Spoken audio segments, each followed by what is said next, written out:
네, 안녕하십니까. 한국은 AI 3강을 목표로 국가적 역량을 쏟아붓고 있는 중입니다. 문제는 전력, 에너지입니다. 누가 더 싸게 메모리와 에너지를 확보하고 효율을 높이느냐에 따라 강력한 격차를 만들 수 있는 그런 경쟁이 시작되고 있습니다. 우리가 미국 이란 전쟁을 겪으면서 에너지 안보의 문제의식이 더 커졌습니다. 이재명 정부는 재생에너지를 키운다는 강력한 목표를 갖고 있지만 동시에 지역균형 발전의 딜레마에 빠져 있습니다.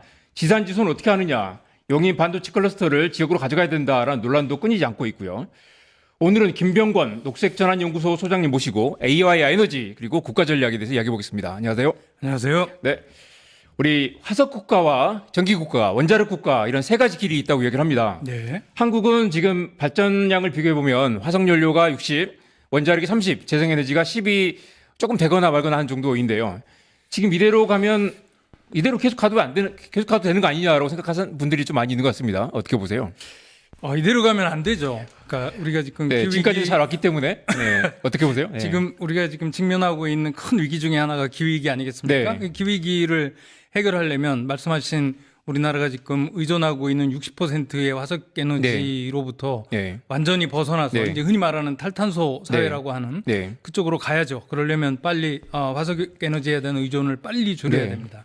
이 취재를 보면 늘 부딪힌 딜레마가 원전도 무탄소 전원 아니냐라는 얘기를 많이 해요. 그렇게 말할 수 있죠. 그리고 네. 상대적으로 현실적으로 과도기에는 원전이 있기 때문에 우리가 좀 더 그래도 덜 취약한 거 아니냐라는 이야기도 많이 하고요. 그런 딜레마를 어떻게 설명을 하세요, 보통? 그 원전이 무탄소 에너지라고 말할 수는 있는데 네. 이제 근본적으로 그 폐연료 그 봉이라고 하는 이제 근본적인 위험들을 네. 안고 있지 않습니까? 이제 그런데다가 원전 말고 태양광과 풍력이라고 하는 재생에너지라고 네. 하는 그 되게 강력한 그렇죠. 대안이 존재하고 네. 있기 때문에 지금 세계에는 화석에너지로부터 재생에너지로의 전환이라고 네. 하는 네. 큰 흐름을 타고 네. 있고 네. 우리나라도 그 궤도에서 크게 벗어날 이유가 없다고 생각합니다. 그렇죠. 수많은 팩트와 주장이 충돌하고 있는데 아무튼 분명히 재생에너지 가격이 계속 싸지고 있고 더 네. 효율적이 되고 이미 단가는 재생에너지 넘어섰다는 이야기도 있고요. 네.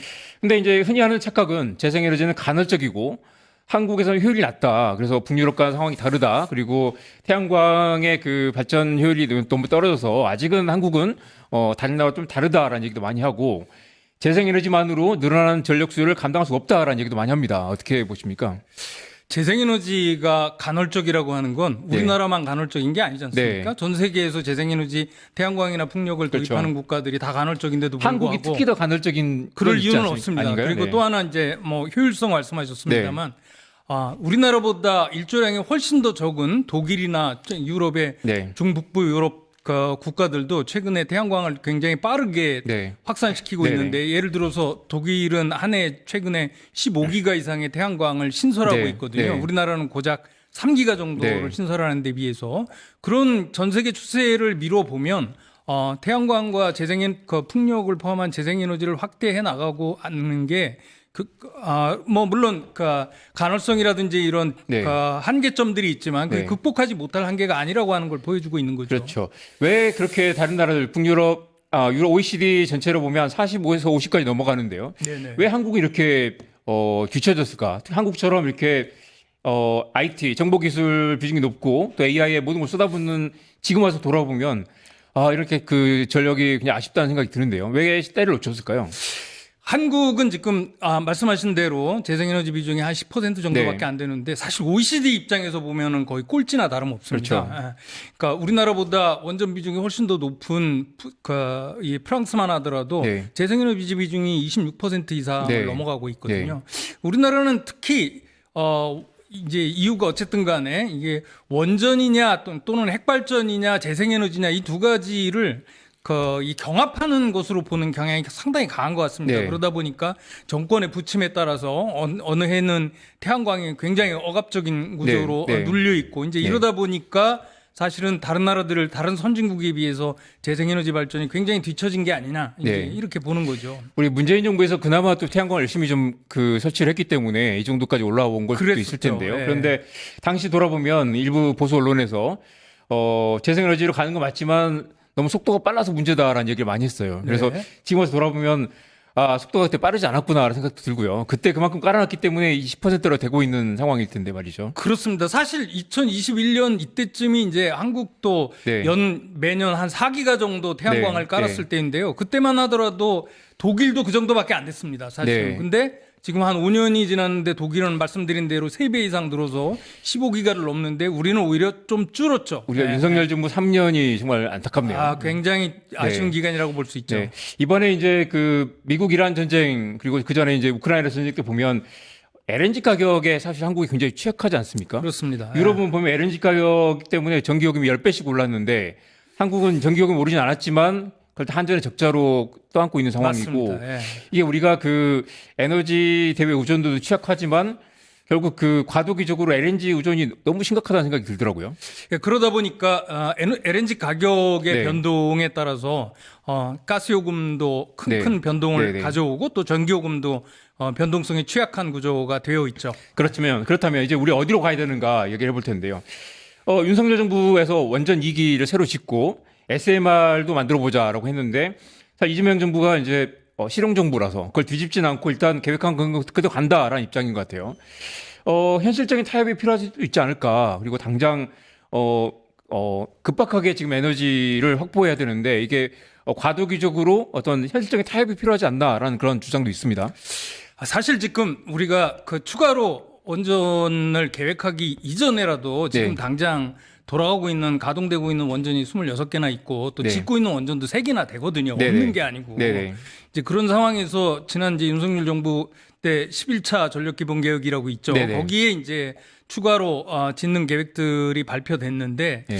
이번에 이제 새 정부 우리 이재명 정부가 들어서면서 이제 12차로 새로 또 전력 기본 계획을 그렇죠. 한창 세우고 있는데 네. 그 시작점에서 일단 지난 정부에서 짓기로 한 건 계속 짓겠다 이렇게 미리 네. 선언한 건 제가 네. 볼 때는 현명한 처사라고 보기는 좀 어렵지 않겠나 이렇게 보고 그러니까 있습니다. 김병훈 소장님은 실제로 에너지가 이렇게 많이 필요하지 않을 수도 있다라는 얘기를 하시더라고요. 어떻게 보십니까?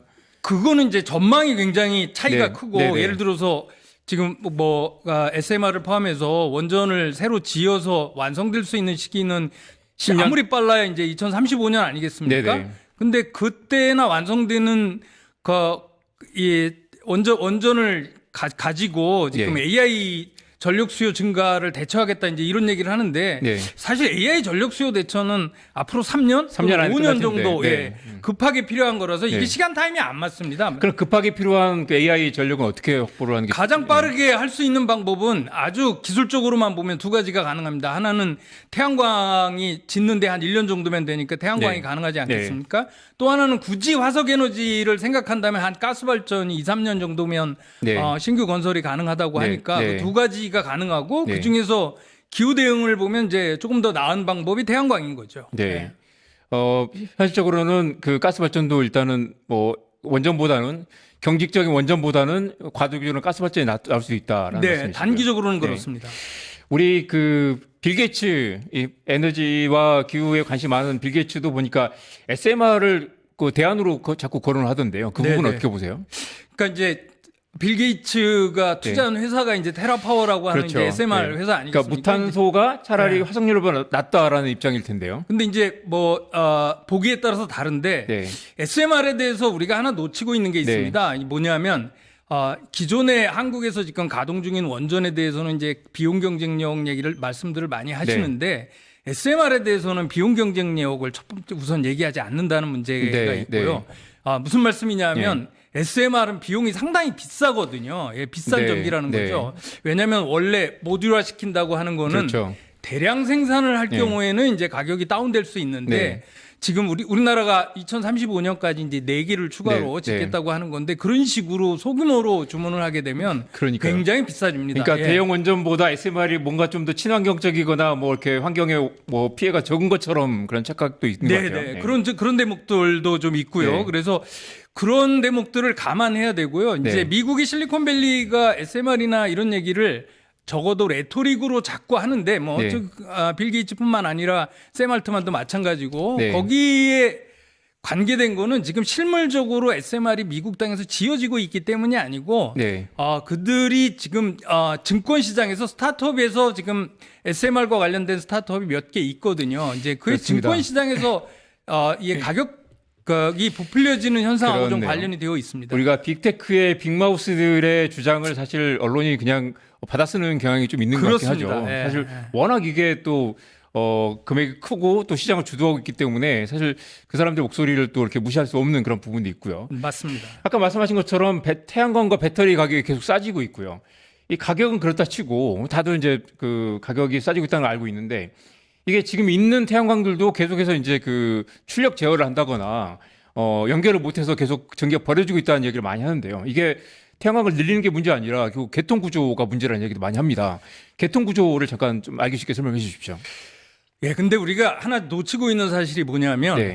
태양광과 이제 풍력이라고 하는 재생에너지를 기존의 화석연료 에너지원을 대체하면 된다고 생각하는 이 경향이 있는데 네. 우리가 화석연료 에너지로부터 그 재생에너지로 전환한다는 건 에너지원, 발전원만 살짝 바꾸면 되는 게 아닙니다. 네. 이게 에너지의 특성이 다르기 때문에 네네. 우리가 흔히 재생에너지를 이제 분산에너지라고 하지 않습니까? 네네. 그 특성이 다르기 때문에 사실은 전력 개통망도 바꿔야 되고 네네. 우리가 전기를 쓰는 방식도 그렇죠. 바꿔야 되고 네. 전체를 다 바꿔야 네. 되거든요. 예. 그러니까 재생에너지로 간다는 건 완전히 전력 구조를 망을 다시 바꾸는 설계하는 것까지 가야 되는데 네네. 이게 그렇습니다. 기존의 망을 그대로 두고 재생에너지도 뭔가 비효율적이라고 얘기하는 건 재생에너지가 비효율적인 게 아니라 이 망 자체가 재생에너지 친화적으로 재설계되지 않았기 때문인 거죠. 그렇습니다. 예. 그러면 이거 어떻게 그 다시 설계를 그러니까 뭐 해야 직급망은 되나요? 한 100여 개의 대형 화석연료 발전을 네.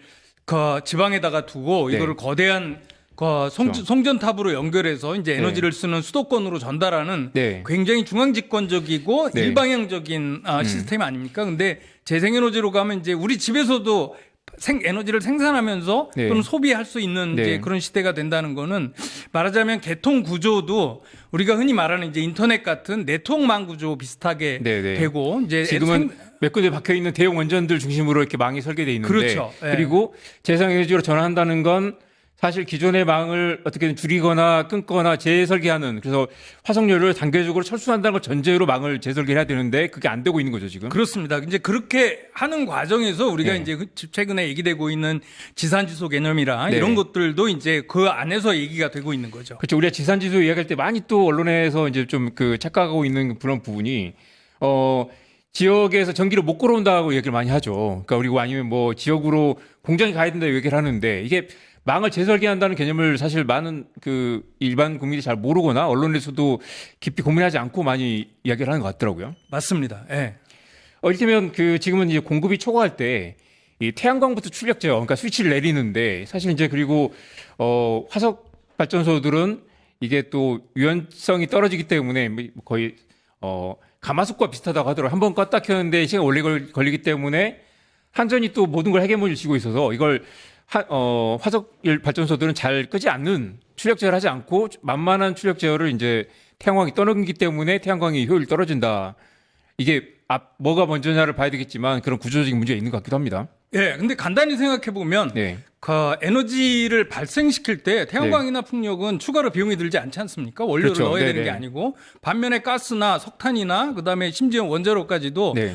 발전을 하는 매 순간에 에너지를 태워야 되거든요. 그렇죠. 그러다 보면 당연하게 상식적으로 보면 그래서 제일 네. 안 꺼야 될 게 네. 태양광하고 풍력인데 지금은 네. 이제 반대로 되고 있는데 근데 그게 반대로 되는 게 화석연료는 일단 끄면은 계속 그 잔열이 돌아가기 때문에 안 끄는 게 거꾸로 그쪽에서는 안 끄는 게 뭐 이렇게 태양광 꺼도 손실이 안 생기지만 여기는 안 끄는 게 손실이 줄이는 거다라고 보는 거겠죠. 되게 며칠 전에 재밌는 현상이 있었는데 네. 5월 1일 날 노동절이었지 않습니까? 네. 그날 낮에 태양이 좋았습니다. 해가 네, 네. 그때 우리나라 사상 최초로 낮에 순간 그 발전에서 재생에너지가 50%가 넘는 굉장히 이변이 그렇네요. 발생했는데 네. 그 재생에너지를 그대로 살리기 위해서 제일 먼저 유연성이 좋은 가스 발전을 한 3분의 1 수준으로 줄였고 네. 그다음에 석탄화력 발전소를 한 2분의 1 수준으로 줄였는데 네. 문제는 유연성이 제일 떨어지는 원전은 원전은 그대로. 거의 한 이제 2기 17기가 중에서 한 2기가 정도 간신히 줄인 원전은 거의 예. 늘 100%를 풀가동을 하죠. 네, 이렇게 때문에 사실은 그나마 화석 연료는 줄이고 늘리는 게 네. 조금 가능한데 가능한데 이 장기적으로 보면 석탄을 줄이고 옮겨가는 게 그런 이제 유연성에 대응하는 게 가장 그 효과적인 전략일 텐데요. 지금 근데 문제는 이제 원전이 네. 그런 유연성이 제일 적기 때문에 네. 우리가 재생에너지를 아, 늘릴수록 원전의 비중이 높은 게 부담이 될 거라는 거죠. 그렇죠. 재생에너지를 늘리면서 과도기적으로 LNG를 보완할 수 있는데 원전이 버티고 있으면 이 기본적인 이 융통성이 줄어들겠네요. 그렇습니다. 줄어들겠네요. 예. 이 원전을 더 늘리게 되면 원전 한 번 만들어 놓으면 30년까지 가기 때문에 원전을 늘리면 재생에너지를 늘릴 수 있는 그 폭이 더 줄어들게 될 거고요. 그렇습니다. 네. 예. AI 강국과 녹색 강국이 같이 갈 수 있을까? 이거 어떻게 보세요? 같이 가야죠. 네. 예. 이 김명훈 소장님은 이제 녹색 강국부터 가야 된다라는 주장을 어디서 하셨던데요?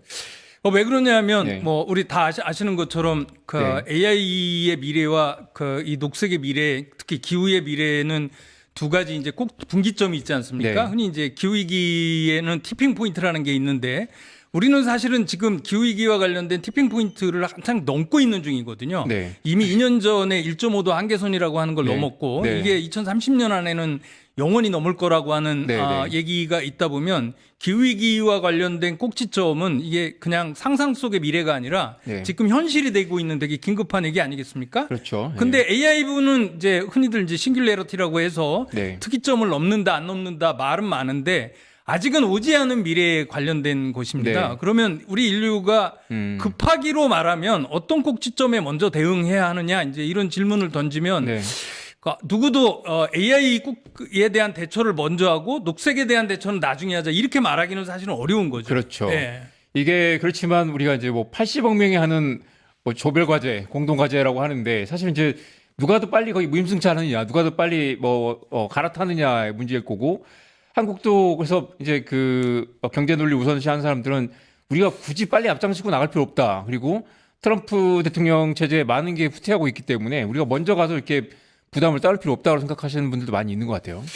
그럼에도 불구하고 네. 이제는 기후 대응이라고 하는 게 네. 윤리와 도덕 당위를 넘어서 그렇습니다. 되게 현실적인 이익과도 관련이 되고 있습니다. 왜냐하면 지금 네. 이란 전쟁이 네. 터지면서 지금 석유에너지 위기가 네. 다시 이제 오니까 굉장히 그렇죠. 많은 국가들은 재생에너지로 가는 게 우리의 살 길이다 이렇게 나오고 있지 우리도 않습니까? 만약에 재생에너지 비율이 좀 높았다면 지금 네. 충격이 좀 덜 할 거고요. 맞습니다. 지금 예. 우리가 전기요금을 석유 최고 가격 때문에 크게 오르지 않고 있지만 사실 한전 적자가 지금 200조가 넘었나요? 그렇습니다. 유익자 예. 넘고 누적 부채가 200조이 넘고 뭐 1년에 1조 원씩 그 이자 비용을 낸다고 하고요. 그리고 이게 엄청난 장기적인 부담이 될 텐데 아직 체감을 못 하고 있는 단계지. 맞습니다. 말씀하신 대로 효율적인 에너지 자립이 굉장히 국가 경쟁이 될 텐데 그 부분을 좀 많이 윤석열 3년 동안 많이 늦었던 것 같고요. 지금도 속도를 빨리 내야 될 텐데 이게 속도가 안 붙는 상황인 것 같습니다. 예, 심지어는 녹색 산업을 우리가 AI 산업보다 앞세울 수 있냐 이제 이런 말씀들을 많이 하는데 네.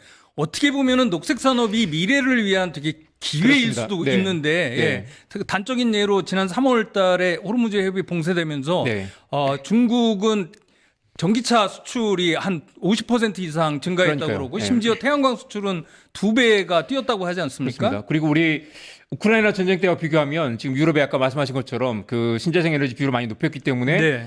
4년 전 우크라이나 전쟁 때와 비교하면 유럽에서도 전기요금 등락이 크지 않았던 게 재생에너지가 그 버퍼에 걸렸기 때문이라는 얘기도 많이 하죠. 예, 특히 스페인이 최근 동안 많이 네, 태양광 비중을 늘리면서 네. 유럽에서 전기요금 충격이 제일 적은 나라로 지금 기록되고 있거든요. 한국뿐만 아니라 모든 나라들이 지금 AI 경쟁에서 누가 더 싸게 전기를 만드느냐 그리고 싸게 이걸 굴리느냐의 경쟁이기도 하고 말씀하신 대로 중국이 또 세계에서 가장 많이 화석연료를 쓰는 나라지만 재생에너지와 녹색 산업이 가장 빠르게 투자하고 있고 그렇습니다. 이게 중국의 향후 국가 경쟁이 될 텐데 어떻게 보면 한국에게 이게 또 기회일 거라는 얘기도 많이 하죠. 네. 중국에서 독립하려는 그러니까 미국이 중국의 녹색 성장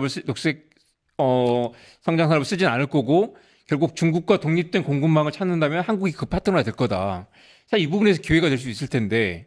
그렇습니다. 네. 예, 얼마 전까지만 해도 중국이 태양광이라든지 풍력 그리고 이제 배터리나 전기차 경쟁력이 워낙 세다 보니까 우리가 그 부분에서 진출을 해서 중국과 네. 경쟁해서 이길 수 있겠느냐 네. 이제 이런 비관론이 대두가 네. 됐는데요. 최근에 이 에너지 위기가 터지고 네. 그러다 보니까 유럽이나 서구 국가들 미국을 포함해서 이제 태양광과 전기차와 네. 배터리가 급격하게 필요해졌는데 맞습니다. 중국에게 전적으로 의존하기는 그러니까. 굉장히 부담스럽다 이거죠. 지금 예. 만약에 중동의 오페크가 문제라면 지금 나중에는 이제 히토류를 중국이 틀어지고 있을 수도 있고 네. 태양광을 틀어지거나 그렇습니다. 배터리를 틀어지고 예, 있을 수 예. 있는데 중국에 의존해서 벗어나려고 하면 유일한 대안이 지금 전 세계에서 한국이 대안이 될 수 있다. 약간 비싸더라도 한국이 이쪽의 시장을 지키고 있으면 나중에 기회가 올 텐데 이 부분에 사실 정부에서 좀 강력한 의지가 있는지 모르겠네요. 맞습니다. 지금 이제 유럽 국가들이나 서구 국가들 입장에서는 중국의 재생에너지를 의존해서 벗어나서 다각화, 재생에너지 다각화하고 녹색 기술의 다각화의 대안이 이제 한국인데, 그 얘기는 뒤집어서 말하면 우리의 녹색 기술과 녹색 제조를 키우면 네. 우리에게 상당히 미래에 큰 기회가 있다고 보는 건데, 그런데 한편으로는 태양광도 많이 격차가 있고 배터리는 거의 망하기 직전까지 가 있는 상황이긴 하죠. 그럼에도 불구하고 그나마 중국을 제외하면 전 세계에서 태양전지 제조 능력이 있고 풍력 터빈의 제조 능력이 있고 배터리도 아시겠지만 이제 배터리 3사가 그나마 글로벌 기업으로 여전히 버티고 있지 않습니까? 우리 한편으로 보면 조선업이 다 망해가는 것 같았지만 사실 마스가 프로젝트 이야기하면서 미국이 맞습니다. 한국의 조선업을 손을 잡고 중국과 맞서려고 하는 그런 상황. 이 구도가 한국의 절호의 기회가 될 수도 있겠다는 생각이 드는데 이재명 정부의 좀 이런 의견을 계속 내고 계시죠. 내고는 있는데요. 한국 정부는 지금까지 AI에 대한 편애가 굉장히 심한 것 같습니다. 그렇죠. 그래서 근데 제가 보기에는 우리가 리스크를 해지한다는 차원에서 봐도 미래 산업을 AI에만 올인할 것이 아니라 AI와 녹색 산업 이 두 개를 좀 균형 있게 가져가는 게 그게 훨씬 더 미래를 위해서 전망이 있지 않나 이렇게 보는 이런 거죠. 질문 던져보고 싶은데요. 이유진 전 녹색전연구소 소장님이 지금 이제 청와대에 들어가 계시는데 일단 소통을 많이 하세요? 가끔씩 합니다. 네, 그리고 사실 그분이 지금 AI 수석 밑에 들어가 있어요. 그러니까 AI 수석 밑에 기후 비서관이 들어가 있다는 것도 뭔가 이렇게 이재명 정부 우선순위가 좀 다르지 않나라는 생각도 드는데요. 네, 제가 그 자리에 있더라도 AI와 이 녹색이 충돌하면 얘기하기가 되게 힘들지 않겠습니까? 그런 거죠. 지금 구조가 그렇게 되어 있는 게 되게 상징적이라고 생각합니다. 일단 그래도 AI와 기후를 같이 논의한다는 것, 그리고 기후에너지환경부라는 부서가 만들어졌다는 것만으로도 긍정적인 신호라고 할 수 있을 텐데 이게 얼마나 그런 이제 정부의 철학의 문제, 우선순위 문제, 그리고 발전의 전체 네트워크를 통째로 바꿔야 되는 그런 국가 전략을 다시 짜야 되는 문제인데 이재명 정부가 일단 의지는 있는 것 같죠. 네, 어쨌든 시작할 때 재생에너지에 대한 무게를 이전 정권과 달리 상당히 크게 두고 시작을 했기 때문에 과거 정부에 비해서는 뭐 훨씬 더 나아졌다고 생각합니다. 그리고 지난해 10월 1일자로 기존의 에너지 파트를 산자부에서 가져와서 기후부를 새로 또 개편하지 않았습니까? 그리고 신임 장관이 되신 이제 김성환 장관께서 KGX 같은 이제 이슈를 내걸고 한국에도 한국형 녹색 전환을 대대적으로 추진하겠다. 이렇게 이제 화두는 제대로 던져진 상태인데 그 이후에 이제 실행력들이 지금 뒷받침되지 않아서 좀 아쉽죠. 전에 보면 그 기후부 장관과 그 과기부 장관이 또 언쟁도 벌이기도 했고요. 여전히 그렇습니다. 그 부처 내부의 부처끼리 갈등도 있는 것 같고요. 데이터 센터 특별법이 얼마 전에 이제 법안 소위를 통과했는데 이게 통과될 것 같긴 하죠. 그럴 것 같습니다. 현재는. 이게 이제 데이터 센터 어떻게 국가 핵심 인프라인데 이걸 어떻게 속도를 내는 이런 부분 어떻게 보세요? 이제 그나마 가스 발전을 PPA에 포함하는 거에서 좀 뺀 게 그나마 이제 불행 중 다행이긴 한데. 어디를 PPA에서 뺐다고요? 가스 발전. 가스 발전. 가스 발전을 직거래를 데이터 센터에다 한다고 하는 거는 이제 화석연료에 의존한다는 걸 의미하기 때문에 바람직하지 않아서 이제 그동안 많은 반대가 있어서 그 부분은 좀 뺄 것 같습니다. 근데 그럼에도 불구하고 이번에 데이터 센터 특별법은 이제 문자 그대로 데이터 센터에 대한 전폭적인 지원과 속도를 밀어붙이고 규제도 해제하고 규제에 대한 예외를 이제 두고 그런 쪽으로 가서 최근에 보면 아시는 것처럼 최근에 이제 데이터 센터에 대한 여러 가지 문제 제기들이 좀 많고 대한민국만 해도 이제 저 금천구에서 반대 여론도 이제 꽤 되고 미국 같은 경우에는 메인주 같은 데서는 당분간 데이터 센터 추가 건설을 금지하는 법안도 통과됐는데 이런 글로벌한 추세에 비추어 보면 우리는 과도하게 데이터 센터의 이 중흥과 지원 쪽에 정부 정책의 무게가 좀 있지 않나 하는 걱정은 많습니다. 그분 묶어서 한번 얘기해 볼까요? 데이터 센터도 마찬가지지만 우리 송전탑 갈등도 여전하고 그렇습니다. 게다가 이제 지역에서는 태양광에 대한 그 거부감도 있는 것 같고 해상 풍력은 또 일단 뭐 그 피해가 크지 않지만 설치되면 주변에 이제 양식 피해도 있다고 하고요. 이런 부분들을 국가 차원에서 어떻게 사회적 합의 또는 피해를 줄여가면서 장기적인 성장성을 훼손하지 않는 그런 전략적인 투자를 같이 하는 그런 어떤 합의 지점이 있을까요? 그 일단은 태양광이나 풍력 네. 같은 재생에너지에서부터 이제 시작이 됐고 지금은 데이터 센터까지 옮기는 과정에서 기존 정부들이 그 지역 주민들 또는 그 지역의 이해관계가 계신 시민들과의 사전 공론화 작업에 매우 인색했기 때문에 그렇죠. 어떤 경우에는 불필요한 시민들과의 네. 마찰을 네. 자초한 케이스도 많고 제대로 절차들을 지키지 않는 과정들을 빨리 바로잡아서 제대로 사전에 주민들과 공론화 절차를 거쳐야 되는데요. 사실 이게 우리나라에만 있는 특이 현상은 아닙니다. 이게 오래전부터 네. 유럽을 중심으로 돼 왔는데 예를 들어서 지금 풍력 국가로 대표적인 명성을 얻고 있는 덴마크 같은 경우에도 1980년대, 90년대에 걸쳐서 이제 풍력 터빈들을 계속 설치해 왔는데 그 시행착오를 거치면서 덴마크 같은 경우에는 풍력 타워를 설치하면 그 지역 주민들의 동의를 반드시 구하고 심지어는 그 타워에 대한 지분 투자에서 지역 주민들에게 그렇죠. 지분 투자를 할 수 있는 우선권을 준다거나 이제 이런 절차들을 잘 만들어 왔습니다. 근데 우리나라는 그런 과거의 전례들을 조금 참조해서 제대로 반영할 생각을 못 했던 거죠. 한국도 햇볕 소득 마을, 바람 소득 마을 일단 만들고 있고요. 아마 말씀하신 대로 뭐 송전탑 주변에도 그런 뭐 이익 배분하는 그런 방안도 논의해 볼 수 있을 것 같은데요. 그런 부분이 좀 이렇게 뭐 좀 진전이 되고 있나요? 사회적 합의를 이루어가는 과정이라고 보세요? 아니면 아직 많이 부족하다고 보세요? 최근에 말씀하신 대로 이제 햇빛소득 마을, 이제 여주 구양리 같은 사례들을 벤치마크해서 하려고 하는 시도들은 그나마 과거에 비하면 꽤 긍정적인 사례라고 생각합니다. 왜냐하면 지역 주민들의 의사관계를 이해관계를 이제 먼저 따지고 그리고 그 지역에 태양광이나 풍력이 설치될 때에도 그 지역 주민들에게 이익을 환원하는 방식들을 본격적으로 고려했다는 점에서는 긍정적이라고 생각하고 그런 정신들은 앞으로 더 확장시켜 나갈 필요가 있다고 봅니다. K칩스법 같은 게 가능할까요, 한국도? 가능해야 하지 않겠습니까? 제가 과거에 조금 놀랬던 건 뭐냐면 우리 2022년에 미국의 반도체 칩스법과 함께 이제 IRA라고 약자로 되어 있는 인플레이션 감축법. 그래서 사실은 이름만 인플레이션 감축법이지 실제로는 녹색산업진흥법이라고 봐야 되는데요. 그런 법이 만들어졌을 때 저는 개인적으로는 우리나라도 그러면 녹색산업법을 만들겠구나 이렇게 생각했는데 그렇게 만든 게 아니고 우리나라 기업들이 미국에 가서 IRA의 혜택을 얼마나 받게 만들 것인가 이런 쪽으로 여론이 확 몰렸습니다. 정치인들도 그렇게 생각했고. 오염 배출원의 부담을 매기고 사실 그걸 이제 녹색 성장에 지원하는 쪽으로 이렇게 재원을 돌리는 방향으로 투자가 돼야 될 텐데 한국도 지금 논의가 진행되고 있네 그런 법안들이? 탄소중립산업법이라든지 이제 기후테크법 뭐 이런 것들을 중앙정부가 준비하고 있는 거로 알고 있는데 아직은 굉장히 제가 보기에는 좀 미흡하지 않나 이재명 정부가 싶습니다. 그 어느 정부 못지않게 이 부분에서도 굉장히 어떤 의지가 있을 거고 그리고 어떤 이제 그런 조율하는 데도 강할 거고 AI를 키우려면 결국 녹색 성장과 같이 가야 된다라는 그런 기본 철학도 있을 것 같은데요.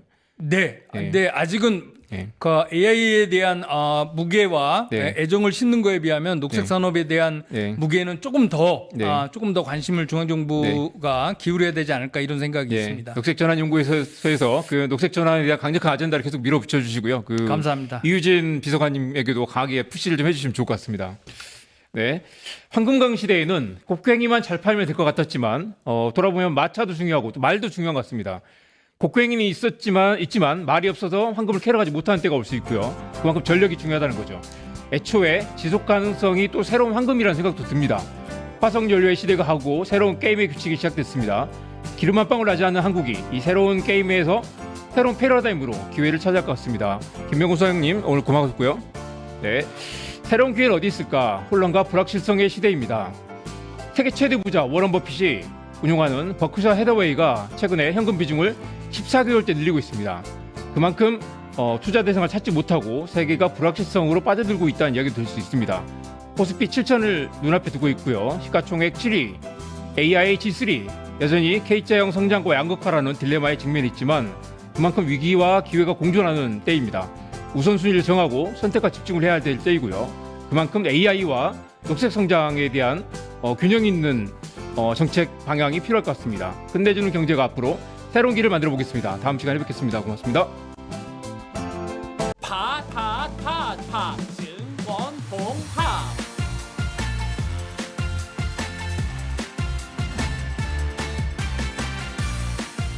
이제 저녁 8시 30분 퇴근 후 퀴즈 한판.